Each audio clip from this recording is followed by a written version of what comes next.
All right, so we'll say good morning. Let's begin. So today's daf is Kuf Yud Gimel 113. We are picking up Emir Tzashem on Kuf Yud Beis 112b, 11 lines up from the bottom. So remember again, we began a very interesting sugya yesterday of discussing the processes of Beis Din, right? How Beis Din goes ahead and ultimately issues documents of collection or the right of collection to the lender. So the Gemara said, V'chikas vinan. V'chikas vinan ad karta. So again, it's 2, 4, 6, 8, 10, 11 lines up from the bottom. Middle of the line. V'chikas vinan ad karta. And I will say, when we go ahead and we write the ad karta is the document of collection. That's when Beis Din tells the lender that he is permitted to go ahead and go into the borrower's property in order to go ahead and seize assets in satisfaction of the debt. V'chikas vinan ad karta modinan lei. So we'll say ultimately again when we go ahead and we write the ad karta, we let the borrower know this. V'hani mili d'mikrav. But we'll say that's only assuming that the borrower is in close proximity. Aval mirchak lo. But if the borrower is far away, then we do not have to. Beis Din does not have to take the pains of letting him know that this document has been issued. V'i merchak v'ika krovim. But we'll say even if the borrower is far away, but he has relatives that are close. Inami ika shiyarta da'azli va'asu. Or we'll say, or there is a caravan that goes ahead and regularly travels to the place where the borrower is. So the Gemara says, Va'asu hasam, Mishainin lei tresar yarche shasa ad da'azli va'asi shayarta. Then I will say, in that kind of case, we will go ahead and send word with the caravan, and we'll give 12 months before allowing the lender to go ahead and collect from the assets of the borrower in order for the borrower to have the opportunity to contest the claim if he so wishes. Ki had Ravina shaha lemar'acha trese yarche shasa ad da'azla va'asya shayarta mibei chozai. Rabbi said this case actually happened once where Ravina, who was the Beis Din, made mar'acha wait 12 months before going ahead and collecting from the borrower. The borrower lived in a place called Beichozah. There was a caravan that went to Beichozah. They sent word through the caravan to Beichozah, and they had to wait a year to allow Mar'acha to go ahead and collect. The Gemara says that case is not a proof. I'll tell you why. Hasam inish alima hava. The Rebbe say the case here is Mar'acha was a very powerful person. If the document of collection had come to his hand, lo hava efshar la'afruke minei.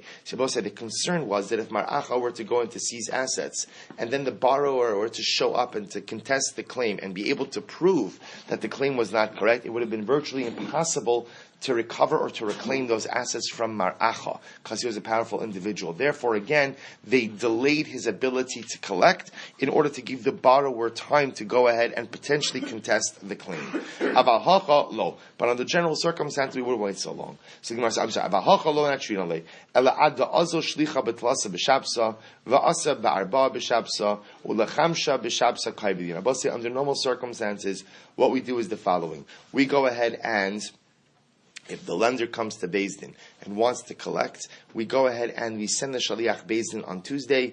We allow him to go ahead and get to the borrower by Wednesday, and we allow the borrower time to come to Beis Din on Thursday. Remember again, Takanas Ezra was that Beis Din would sit in session on Mondays and Thursdays. So essentially, we give the process 3 days. We dispatch the Shaliach on Tuesday, allow him to get there up to Wednesday, and then give the borrower time to show up in Beis Din on Thursday to contest the claim. If he does not show up by Thursday, then the Ma'asikin Beis Din will issue the lender the ad karta, the document of collection, and the lender could collect his money or collect land in satisfaction of his debt. Ravina said, a shliach of the Beis Din is believed like two witnesses. So it says the Gemara, we'll say that is true in order to excommunicate someone. In other words, the Shliach Beis Din is believed to say that he delivered the summons, and ultimately, again, the individual ignored the summons, and therefore will put the individual in Cherem. Also, we call it today a Seruf, right? But again, they call it a Shamta. Which is you can't ignore Beis Din. It's a very important yesod. You are not, now again, if you're summoned to Beis Din, right? I know I have to deal with this. If you're summoned to Beis Din, so again, there are options you have. Meaning, lav dafka, you have to go to the Beis Din you were summoned to. You could go and learn about all this in Sanhedrin. This is Zablah. There are other options you have. The one thing you can't do is you are not permitted to ignore the summons. If you ignore the summons, then lamaisi you are in violation. And again, Beis Din would excommunicate you. Shamta. So today we have different mechanisms because there's not the same level of communal cohesion. But in any event, Avala Pischa, so we believe the Shliach Beis Din for this purpose. Avala Pischa, Kevan Dimamona Kat Mechasrale, the Kabaile Lemesav Lezuzi the Safralo. So we'll say, however, we only believe the Shliach Beis Din to say that the summons was delivered and the individual is ignoring it. But Lemaisa, again, to go ahead and say that the borrower, or the defendant, we'll say, the way it worked, by the way, is if you got summoned to Beis Din and you did not listen and you did not show up, Beis Din would not only penalize you, but you would also have to pay for the printing costs of the summons and of the cherem. So it's just an interesting idea. So for that, the Shliach Beis Din is not believed, because in that respect, the Shliach Beis Din ultimately is only an Eid Echad, and therefore again cannot be mechayiv, would not be mechayiv mammon, cannot create financial liability. Amar Avina, Yavinon Zimna, Apuma de Isisa. And we'll say furthermore again, the Gemara says, Yahavinan Zimna, Rashi says, Mezamnin Baldin Liom Ploni Lidin. You could issue a summons through a woman. In other words, that a woman could be a Shliach Beis Din to go ahead and issue a summons. Furthermore, Va'apuma de Shivni. We'll say furthermore again, you could issue a summons through neighbors. Meaning, this is actually very interesting. What the Gemara is saying is, the Beis Din could go over to the neighbors. Let's say it's Ruvain who they're summoning. They could go over to the neighbors. Listen, make sure Ruvain gets word that he's got to show up in Beis Din on Monday, because the assumption is that the neighbors will be able to disseminate that information. Now, that's only true if the defendant is not in the city. Is not in the city. So in that case, again, Beis Din could say to his neighbors, listen, when Reuven gets back in town, tell him that he's got to be in Beis Din on Monday. Top of Kuf Yud Gimel. Aval Isei b'masa, but if he's in the city, lo. So we'll say if he's in the city, you can't rely on the neighbors. Why not? Darminan Emar lo Amrulei.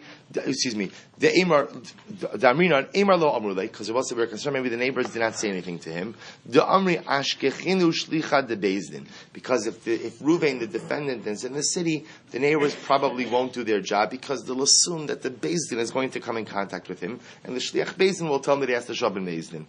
V'lo Amran, Ela delo Chaliv Abava de Beidina. Furthermore, Abosai, the only time we said that you could rely on the neighbors is if the defendant doesn't pass by the Beis Din, let's say on his way to work.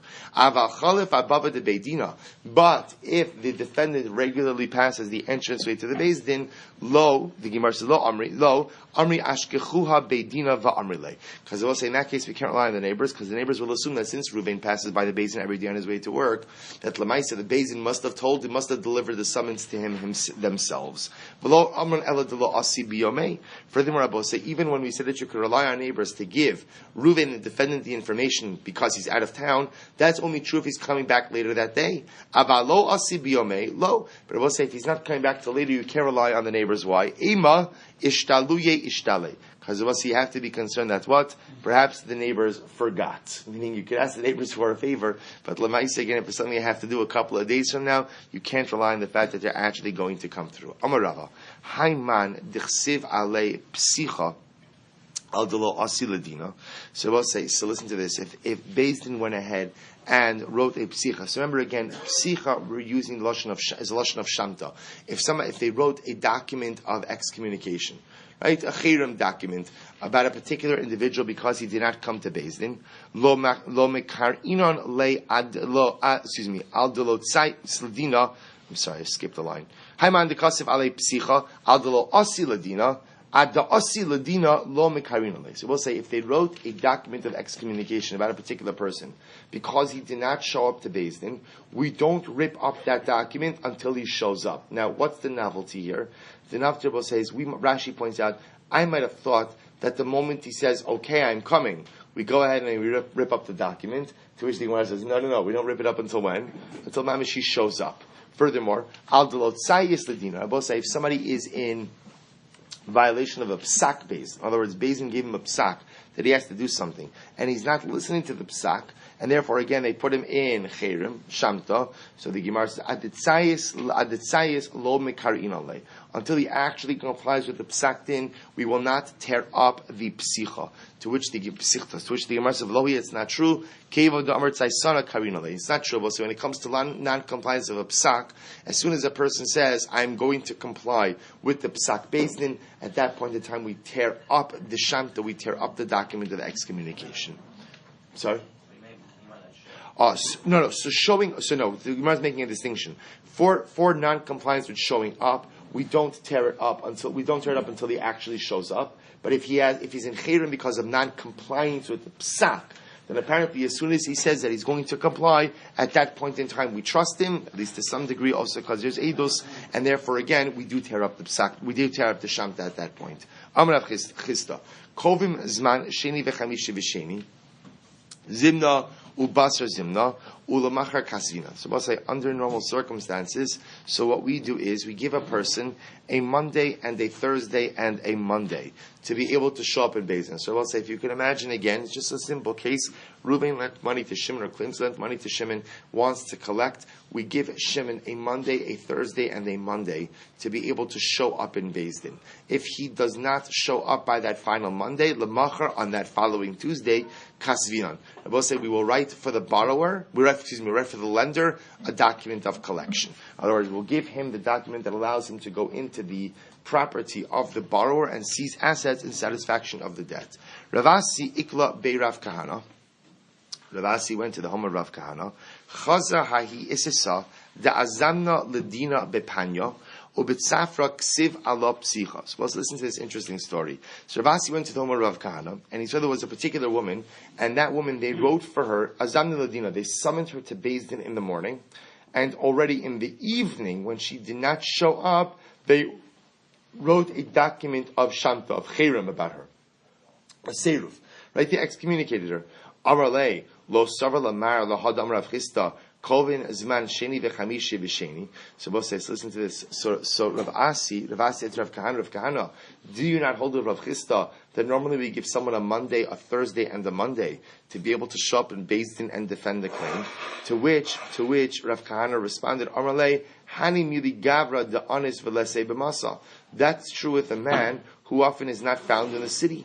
Aval isisa kevan di isei b'masa lo asya. But I will say, if a woman is available in the city, then l'maisi again, and she does not come, moredesi. Then ultimately, again, it's indicative of the fact that she is going against the authority of the Beis Din. So I will say, Tosas and both the Rosh point out, this is not a gender thing, this is an availability thing. So Einachinami, what the Gemara is saying over here, is that if you had a man who was always local, see, the Gemara is making an assumption that the man is not local. So because the man is not always local, especially during working hours, so l'mais, again, you have to give him the Monday, the Thursday, the Monday. But Einachinami, if he was whoever's local, so we know Rav Chisda saying is like this, the Monday, Thursday, Monday is a mechanism that recognizes that people aren't always immediately available for things. Okay? So you have to give them some time to be able to respond. But Lamais, if someone is available, what the Gemara is suggesting over here is that they don't get the Monday, Thursday, Monday. Instead, they're obligated to respond to the summons immediately. What about the previous case? You had a powerful person, you needed time to prepare. That was with the borrower. That was different. That was the case where the borrower was not local. So because the borrower was not local, again, there's a concern that if you give the right of collection to the lender and he takes the money, it's going to be impossible for the borrower to extract it back. Amar Rav Yehuda, lo yahivna zimna lo b'yomi Nisan lo b'yomi Tishrei. Both say we don't summon people to Beis Din in Nisan and in Tishrei. So Rashi points out over here, why not Nisan, why not Tishrei? Look at Rashi. Lo yavina zina b'yomi Nisan. In mizanin adam ladin b'Nisan b'Tishrei shein zman katsir ubatzir. Both say in the month of Nisan and Tishrei are the months of the harvest and the wine pressing season. In other words, we'll say people are busy. So you can't summon people to Beis Din in months when you know that people are working very hard. This is really amazing. Furthermore, you can't summon people to Beis Din on Erev Yom Tiv and not on Erev Shabbos. But you can go ahead and deliver a summons during Nisan or Tishrei for after Nisan and Tishrei. Mimale Shabsa, Lebasar Male Shabsa, Lo Kavina. Rabbi say you can't summon someone to Beis Din on Erev Shabbos for after Shabbos. My time. Rabbi say what's the reason? Ba'avidite the Shabsa Tarid. Because Rabbi say we assume on Erev Shabbos, actually quite beautiful, people are not paying attention to things other than Shabbos. So because of that, a person is not going to pay attention if they receive the summons. And even though it's for after Shabbos, we're concerned that because they're not attentive, they'll miss the Beis Din date. Amar Rav Nachman, there's also another beautiful idea. Lo yavina zimna lo libnei kala bekala, v'lo libnei rigla berigla. Also, listen to this. So we don't summon people to Beis Din. So look at Rashi, libnei kala bekala, bo'in lishmoa hadrasha b'chol Shabbos. In omrim lo ba b'yom sheni ledin dimimana v'lo asi the kala. So the kala referred to the fact that on every Shabbos, the townspeople would gather together to learn. So you will say again, the assumption was, such an agricultural society, a balabas didn't really have time to learn so much during the week. So Lamaisa, when does a balabas learn? A balabas learns on Shabbos. So every Shabbos they would have like a big communal shir where everybody would get together, and Rabbi Tam Chacham would go ahead and deliver a shir to the balabatim. The rigla refers to 30 days before any particular Yom Tiv. There was a large communal shir as well to teach the halachos of that upcoming Yom Tiv. So here Rav Nachman says you cannot summon people to Beis Din on the kala and on the rigla. Why? Rashi points out because otherwise people will stop coming. Because remember again, people, you definitely have people who understand that they might be on the wrong side of the law. We'd like for them to learn also. So the fear is that if people know that the Shliach Beis Din is going to be at the Kala, the Rega, people won't come to learn. So the Gemara says, Kiava Asula Kamei Rav Nachman. So I will say sometimes when Rav Nachman was giving the shir at the Kala or the Rigla, see you had Baladin, you had plaintiffs that would approach him and ask him to summon people to Din. Amar Lahu, he used to say to them, V'chili di dachal kinufaychu. Do you think I got all of these people together here just for you? As Rav Nachman said, that's not the point of this gathering. This is not to hand out summons. This is for Talmud Torah, therefore we don't summons people. However, the Gemara says, I'm sorry? Yeah. Or you could tell someone verbally. Someone verbally, you have to show up on Beis Din on Monday. Rabbi say, but now, again, interestingly enough, now that there was a proliferation of Ramoim, a proliferation of people who would dafka exploit this opportunity, knowing that they would not get summoned, so he summons people even at the Kala and even at the Rigla. Amazing idea. So remember again, so the Mishnah said, remember, let's go back to the Mishnah for just a moment. The Mishnah was talking about the idea that somebody somebody steals, and then gives that theft to their children, and then dies. So the Mishnah said ultimately that the heirs do not have to pay back the stolen item. However, but lemaisa, again, if it's a davar sheish bo achrayis, suppose davar sheish bo achrayis usually means land. If it's real property, then the heirs are obligated to repay. So it says the Gemara, must im hayu davar sheish b'achrayis chayil shalom, must in the Rebbe Reb Shimon Berei, lo davar sheish b'achrayis mamish. The Mishnah is not just referring to land. Ela afilu para v'chorish ba chamar u'mechamer acharav chayavan lahachsi. Rather, I will say what it really means is that if the father stole an object, and that object is clear, visible, and definable in the estate. In other words, so the father stole an ox or he stole a donkey, and everybody knows which donkey it is, everybody knows which ox it is. The halacha is that the children are obligated, the heirs are obligated to return that object. Why? Mipnei kavod avihen.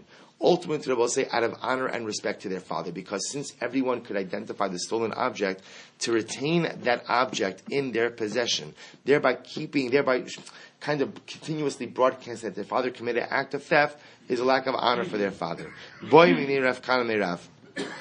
Mito umesiv ala shulchan va'ochal al. Both say what happens. However, let's say the father went ahead and stole a table, or he stole a chair. So we'll say, so what's the chap with a table or a chair? It's visible, but it's only visible in the home. In other words, people on the outside won't see it, but when the people on the inside come in, they will see it, and people will know that it's stolen. So the Gemara is asking is the following: what we've just established is, if the father stole something, and it's public, and it's clear, and it's visible to people that the father stole something, then einachinami, the children should return it out the cover to their father. So what about a table or a chair, where the mice, again, it's visible that it's in the house, it's public if you come into the house, but the general public doesn't see it. So what's that? Are children obligated to return that? To which the Gemara says, Amrlo, we said to him, Tein l'chacham v'yach gemod. Give to the wise man, and he will expound, he will expound upon it. So we'll say ultimately, which is another way of saying yes, that the table and chair fall into the same category ultimately as the ox and the donkey, and because again this is something that is visible to people, albeit not in the public domain, but if they come into the home, therefore again the children should in fact return these stolen objects as well. Says the Mishnah, Ein partin, what's another interesting halacha, Ein partin lo mitevas hamochsin v'lo mikishal gaban. So the case over here is the following. You can't go ahead, Rashi says partin, in partin, lahachlif slaim beprutos miyad muchsin. I will say you shouldn't exchange money. For example, again, I will say, let's say I have a seller, I want to break it down into smaller denominations of currency, so I want to get some prutos for my slaim, so I can't exchange money from muchsin. I will say muchsin is the tax collector's chest.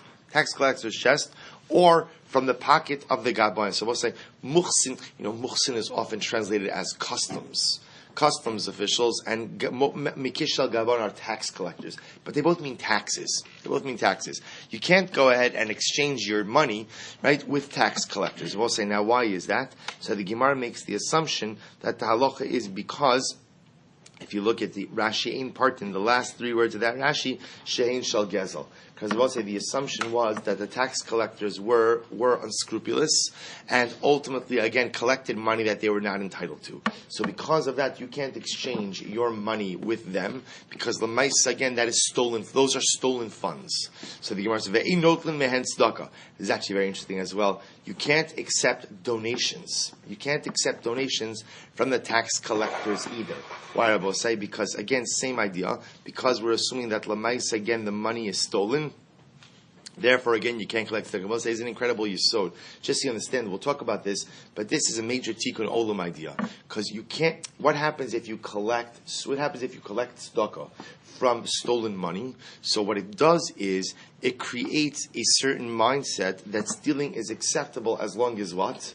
As long as you're about tzedakah. So as long as you go ahead and you give a big donation, so l'maisa, again, we're not going to ask where the source of your money is. So in order to go ahead, and to a certain degree, it incentivizes theft. So therefore, again, we don't collect tzedakah, we don't accept donations from ill-gotten gains. So the Gemara says, "Val notel humi beis misok beis so omi nashok." But I will say, here's what's interesting, and again, if you go ahead and you're in the tax collector's home, he could change money for you there, because the assumption is that he's changing it from his own monies. O min hashuk. Rashi says, Im yeshlo ma'os b'shuk, shein lokech mitevas hameches. Or if you meet him in the marketplace, where he's not taking money from his tax collector's chest, but he's taking it from his pocket, you could also go ahead and have him exchange money for you there. Gemara says, Tana, aval no sein lo dinar, v'no sein lo es hashar. Rabbi will say, again, if let's say you were paying your taxes, you are permitted to accept change from the tax collector. So the idea is you shouldn't have to go out of your way to change money with him, because you understand that it's ill-gotten gains. But l'maisa, if you're paying your chov, you're permitted to get change back from him. Umuchsin va'amar Shmuel dina d'malchusa dina. So we'll say we're getting into an interesting sugya. So Shmuel says, I don't understand what's the problem over here with these tax collectors, right? The government establishes you have to pay taxes. We'll say if you have to pay taxes, again, then dina d'malchusa dina. The law of the land is the law of the land, and you have to pay. So why do we treat these tax collectors like they're thieves? Amar Rav Chanina bar Kahana Amar Shmuel b'muchas she'ein lo kitzva. We'll say because Shmuel said that what are we dealing with over here? A tax collector who has no limit. So we'll say we know historically that sometimes these tax collectors bought the right to collect taxes from the local authority, and the problem is it was unfair taxation. So meaning taxation within a framework, and taxation that's based on a logic. Okay, that's dina d'malchusa dina. We'll say very important yesod. Dina d'malchusa dina only applies to just governmental law. But if the government legislates something that is unfair or inappropriate, objectively unfair, it doesn't mean that if I disagree with it, I say, it's not meaning if you have a tyrannical regime, or you have an unjust regime that ultimately legislates certain laws that are clearly oppressive and inappropriate in nature, then dina d'malchusa dina does not apply to that. That's the Gemara suggesting over here. If the government legislates taxes, you have to pay it. But if some guy is just bought a right to tax and is taxing without end, that's not called dina d'malchusa dina. So the Gemara says, debate Rabbi Yanai amar b'muchas ha'omin me'elav. So Rabbi Yanai established this as a self-appointed tax collector. So I'll say if you had a person who was of influence and power and he decided that he was collecting taxes, that doesn't fall under the umbrella of dina d'malchusa dina. We'll say others go ahead and establish this statement on the following halacha. Lo yilbash adam kilayim afilu al gabe asara begadim lavriach boas hamecha. So it's an interesting case. So what used to happen, the Gemara says the following. Let's say somebody is selling garments. Right? Somebody's selling garments. And the tax collector is coming around. The way to avoid the tax is how? Put all the garments on. Meaning you don't get taxed on clothing you wear, you only get taxed on clothing you sell. This is a great chap. Go ahead and put all the garments on while the tax collector is coming. Only one problem, the garments themselves are shatnez. Garments are the shatnez. So we'll say the halacha is, you cannot wear shatnez garments, even though your intention in this case is what? Your intention in this case is to avoid the tax liability, not to get any benefit from the clothing itself. So the Gemara says, Mas nisin delo Rabbi Akiva. And Rashi says over Kedei Lavriach Hasamechas, V'afa B'Shein Kavan Asal Anas Lavisha El Lavriach Bo B'Lavisha Askilayim. So where it says Masis Lo Rabbi Akiva, our Mishnah does not reflect the view of Rabbi Akiva. How so? This Sanya Asra LaHavriach Hasamechas. So we'll say you are not permitted to go ahead and engage in actions that allow you to avoid tax liability. B'Shimon or B'Shim Rabbi Akiva. Mutar LaHavriach Hasamechas. No, you are permitted to do what you need to do in order to avoid tax liability. I understand in the case of shatnez, right, in the case of the guys putting on the shatnez garments, what are they arguing about? Demar savadeno shem miskavin mutter, umar savadeno shem miskavin aser. So I'll say one opinion holds that if davar shem miskavin, if you don't have kavana to benefit from the clothing, then lemaisa again there's no isur kilayim. And the other opinion says no, even if you don't have kavana to benefit, you still can't wear shatnez. How can you go ahead and engage in an action that is there, that you're doing simply to avoid tax liability? After all, again, V'ha'amar Shmuel, Dina D'malchusa Dina. We'll say, again, he's not talking about, legitimate tax loopholes. He's talking about over here, how can you engage in activity that is clearly there just to avoid tax liability by effectively lying, right? Essentially, by putting on the garments and pretending like you're wearing them, you are avoiding tax liability when you should be chayav to pay taxes. Amar Rabbi Chanina bar Kana, Amar Shmuel, b'muchas she'en lo kitzva. So Rav Kana was talking about what? Taxation without limitation. So that Rav say is illegal. That is illegal. And for something like that, where a person is avoiding an oppressive situation, they're permitted to go ahead and engage in these loopholes, including putting on the kilayim clothing. To be Rabbi Yanai or Muchas Me'elav. Or to Rabbi Yanai, so we're talking about a self-appointed tax collector. Vika Damasni Laha. Rabbi say others go ahead and frame this conversation in the following way: Nodrin lahargin ulacharamin ulamuchsin shehi shal truma shehi shal beis hamelech afa pi she'eno shal truma afa pi she'eno shal melech. So ulamuchsin. So let's listen to this. So look at Rashi for just a moment. Rashi says Nodrin. It's the first wide line at the bottom of Rashi. Nodrin karam kol peros alai im ein tevua zu shel beis hamelech. So we'll say a person is in danger ultimately of having their property seized. So what does a person do? A person makes a neder and he says, I swear I make a neder that all of this property belongs to the king.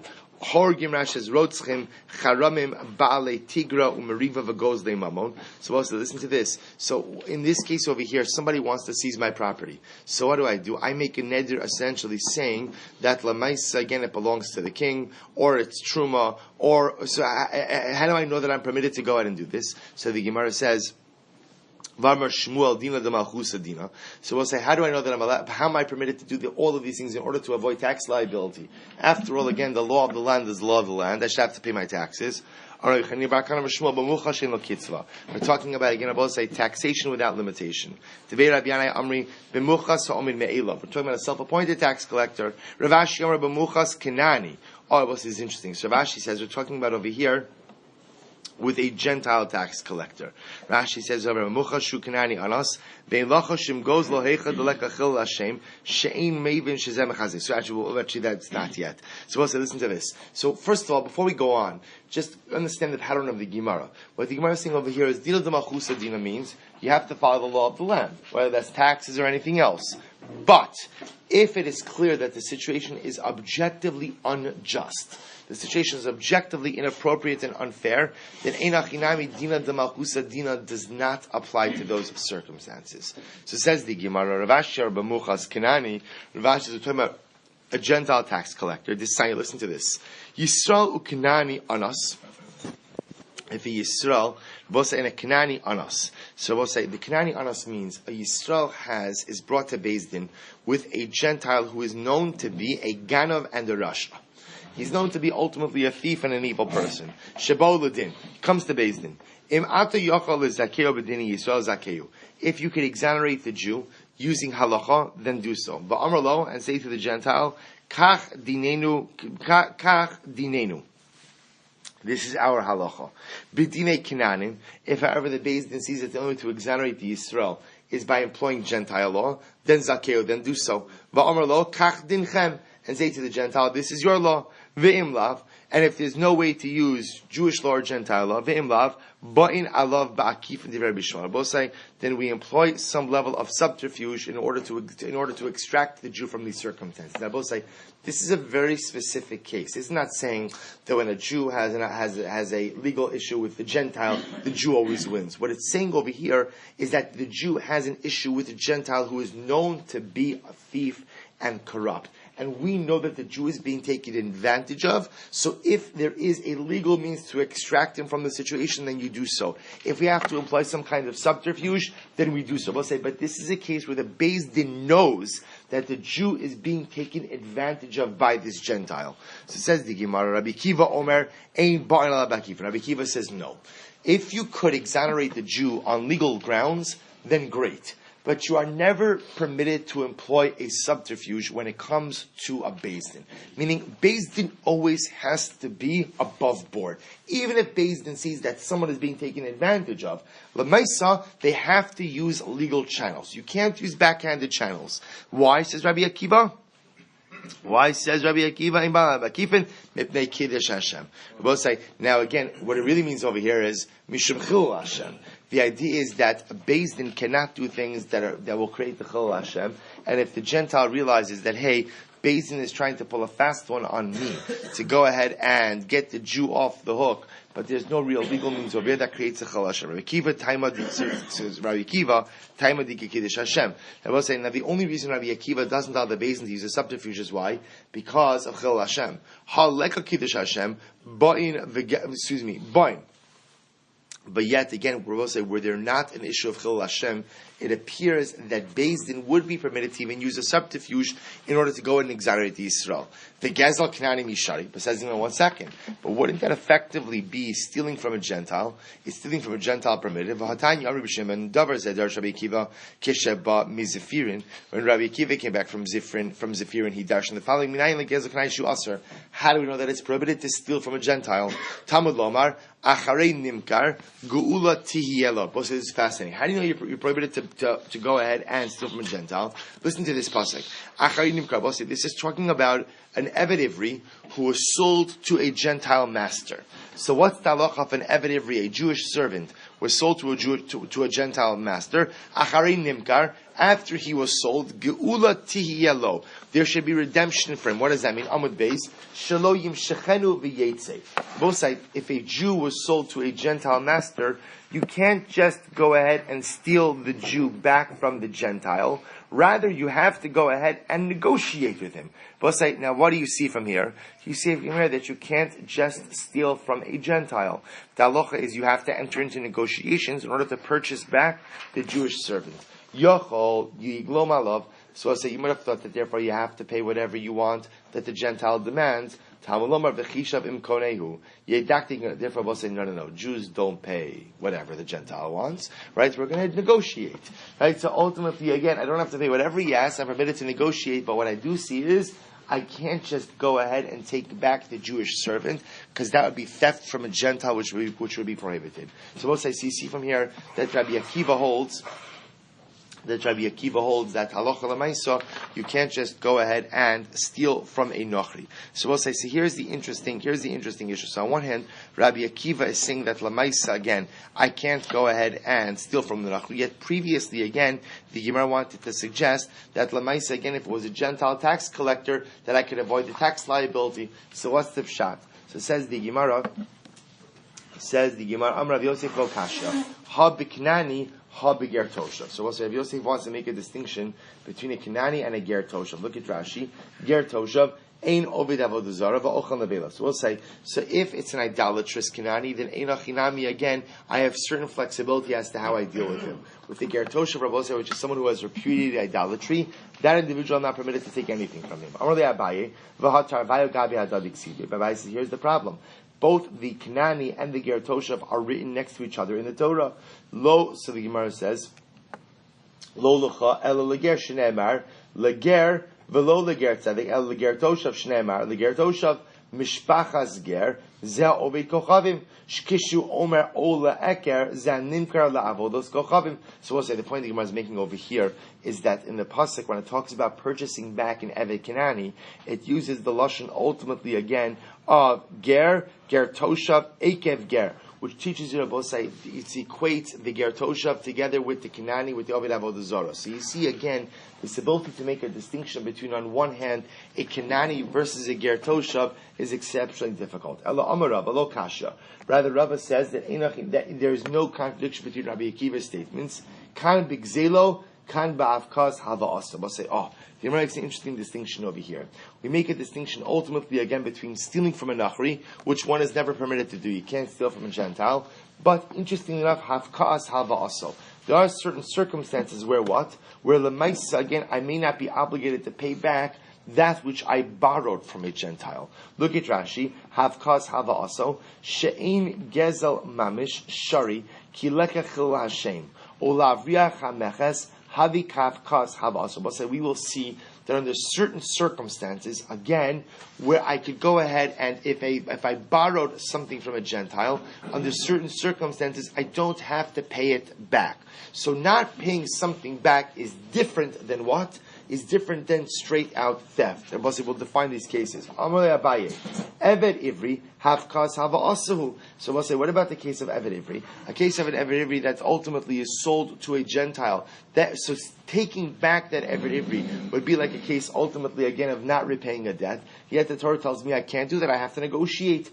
Rava Latame Da'amarava. Eved Ivri Gufo Kamer. Well, so Rava goes according to his reasoning because Rava says when the Gentile acquires the Eved Ivri, he's literally acquiring the guf of the Eved Ivri. Amar Bibi Bar Gila, Amar Shimon Chasida, Gezel Knani Aser. Well, so now we come to a different interpretation. Therefore, Shimon Chasida says you are not permitted to steal from a Gentile. Avedaso muteres. But Rava say you are permitted to keep the lost object of a Gentile. So also what that sounds like over here is if I find the lost object of a Gentile, there is no din of hashavas aveda.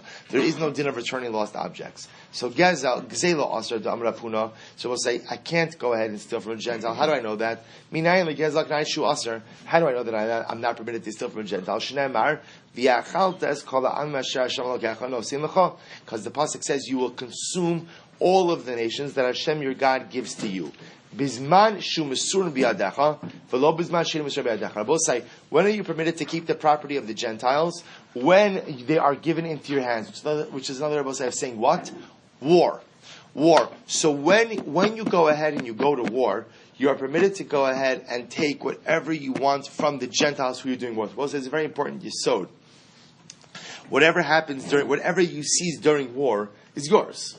is yours. So the Maisa, when there's war, right? This is a good political argument as well, right? When there's war, so especially if you're the aggressor, if you start up, so whatever the people you start up with take is yours. You don't have to give anything back. So that's when you're permitted to go ahead and take from the Gentile and permitted. However, again, Avedasa Muter. So we'll say it's dafka during war, but post-war, a Jew is not permitted to take from a Gentile. Avedasa Muter. So we'll say, so therefore, and if you were to take, that would be geza, that would be theft. Avedasa Muter. So we'll say, what does it mean that the lost object of a Gentile is muter? Then Rav Chaim Bar Guri Amarav Minayin La'adida Saknani Shimuter. So we'll say, how do I know that the lost object of a Gentile is mutter, that I'm permitted to keep it? Shene'emar l'chol avedas achicha, because the pasuk says, for all the lost objects of your brother. La'achicha atamachzir v'atamachzir l'kinani. It will say you're obligated to return lost objects to your brother, to a fellow Jew, but you are not obligated to do hashavas aveda to a Kinani. Or Shabbos say, again, this is last week's parsha. We know, by the way, that the mitzvah of hashavas aveda is not simply going in and returning a lost object. There's a lot of responsibility that comes from that mitzvah of taking the object into your home, becoming responsible. So the Torah simply says, I'm only chayiv for that level of responsibility for a fellow Jew. I'm not chayiv that level of responsibility to a Knani, to a Gentile. Ve'ema hani mili heicha delo asi liyadei delo mechayiv la durei basra. So I'll say that if the object did not come into my hand, that's when I'm not obligated to go ahead and go after it to return it to the Gentile. Aval heicha da asi liyadei eim alehadre. Rabbi say, if it came to my hand, maybe once I took possession of the object, enachinami, I am obligated to find the Gentile master. Am Ravina umitzasa da asi liyadei mashma.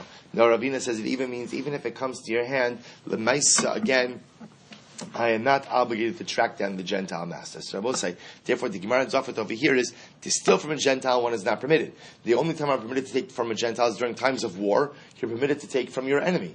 But during non-times where I'm not permitted to steal from a Gentile. But if I find a lost object that belongs to a Gentile, I am not obligated to go ahead and seek out its owner. The mitzvah of Hashavas Haveda only applies to a Jew.